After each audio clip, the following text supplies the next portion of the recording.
और इस बीच बड़ी खबर आपको बता दें, रूस से गोवा आ रहे चार्टर्ड विमान को डाइवर्ट किया गया है। सुरक्षा अलर्ट को लेकर विमान को डाइवर्ट किया गया है।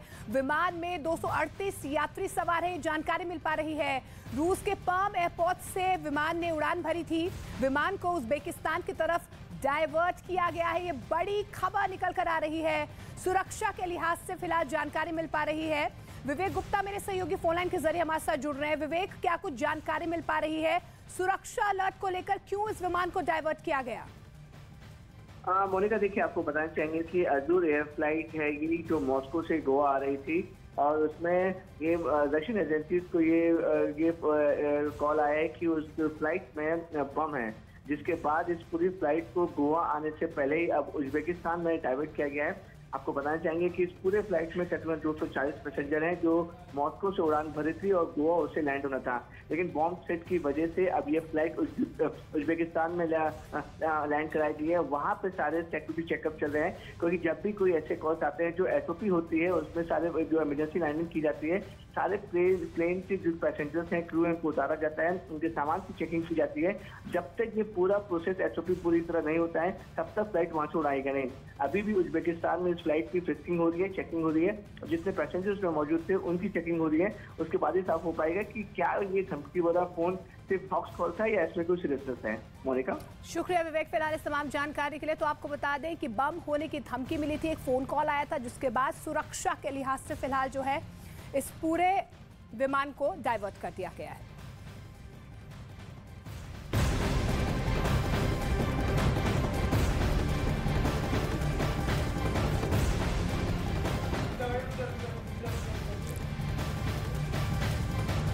और रूस यूक्रेन युद्ध से जुड़ी एक और बड़ी खबर आपको बता दें, यूक्रेन युद्ध में तबाही की दूसरी किश्त शुरू हो सकती है, क्योंकि क्रेमलिन के प्रवक्ता ने बड़ी चेतावनी दी है। क्रेमलिन के प्रवक्ता ने चेतावनी दी है कि दिमित्री पेस्कोव ने यह कहा है कि जिस तरह से पश्चिमी मुल्क यूक्रेन को तमाम तरह के घातक हथियारों से लैस कर रहे हैं, ये आने वाले वक्त में एक नए लेवल की जंग देखेंगे। मतलब रूस आने वाले वक्त में यूक्रेन पर और बड़े हमले कर सकता है। और यही नहीं, ये चेतावनी नेटो और अमेरिका को भी दी गई है।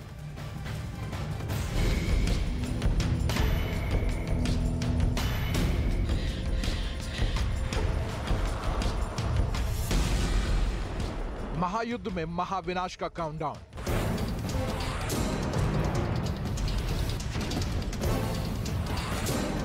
नाटो के हथियार से तबाही की दूसरी किश्त।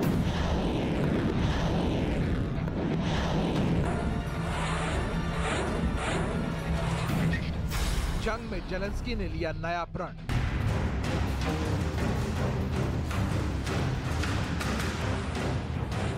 यूक्रेन युद्ध को 1 साल होने वाले हैं, लेकिन जंग जैसे जैसे खिंच रहा है, ऐसा लगता है कि पुतिन की सेना को डर लगने लगा है।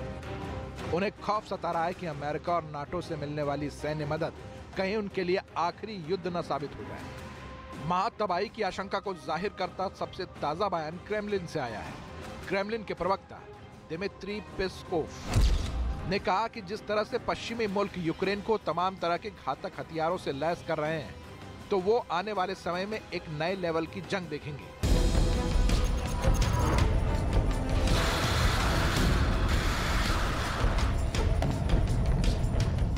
इसका साफ मतलब है कि जंग के मोर्चे पर अब तबाही की दूसरी सबसे बड़ी किश्त शुरू होने वाली है, क्योंकि अमेरिका समेत नाटो और यूरोपियन यूनियन के सदस्य मुल्क लगातार यूक्रेन को हथियार की नई खेप से लैस करने का ऐलान कर चुके हैं। मतलब यूक्रेन युद्ध में अब न सिर्फ जमीन से युद्ध होगी, आशंका है कि आसमान और समंदर से भी तबाही की मिसाइलें एक के बाद एक गिरेंगी, क्योंकि यूक्रेन को घातक टैंक, आर्टिलरी और एयर डिफेंस सिस्टम की ताकत मिलने वाली है। अमेरिका से यूक्रेन को पैट्रियट सिस्टम मिलने वाला है। जर्मनी और द नेदरलैंड्स भी पैट्रियट सिस्टम देंगे। ब्रिटेन से यूक्रेन में चैलेंजर टैंक की खेप पहुंचने वाली है। पोलैंड से यूक्रेन को लेपर्ड टैंक मिलने वाला है, जबकि लिथुआनिया ने एंटी एयरक्राफ्ट सिस्टम देने का ऐलान किया है। महातबाही की चेतावनी के साथ क्रेमलिन का बयान ऐसे समय में आया है जब यूक्रेन के जवान अमेरिका में पैट्रियट सिस्टम की ट्रेनिंग ले रहे हैं, और द नीदरलैंड्स भी पैट्रियट की 2 बैटरी देने वाला है, जिसके लिए 200 यूक्रेनी जवानों को ट्रेनिंग देने की बात कह चुका है। ब्रिटेन में यूक्रेन के राजदूत ने दावा किया कि जल्दी ही यूक्रेन के सैनिकों को चैलेंजर टैंक के इस्तेमाल की ट्रेनिंग मिलने वाली है। मतलब पुतिन के खिलाफ जेलेंस्की की फौज नए लेवल पर तैयारी कर रही है, क्योंकि यूक्रेन युद्ध में अब तक ना ही पुतिन को जीत मिल पाई है और न ही जेलेंस्की ने अभी जंग में हार मानी है। लेकिन जंग में दोनों तरफ से दागी जा रही मिसाइलों से तबाही भरपूर हो रही है। इस बीच जेलेंस्की चीख चीख कर अमेरिका और नाटो देशों से हथियारों की मांग कर रहे हैं और अब लगता है जेलेंस्की की सारी डिमांड 2023 में पूरी होने वाली है।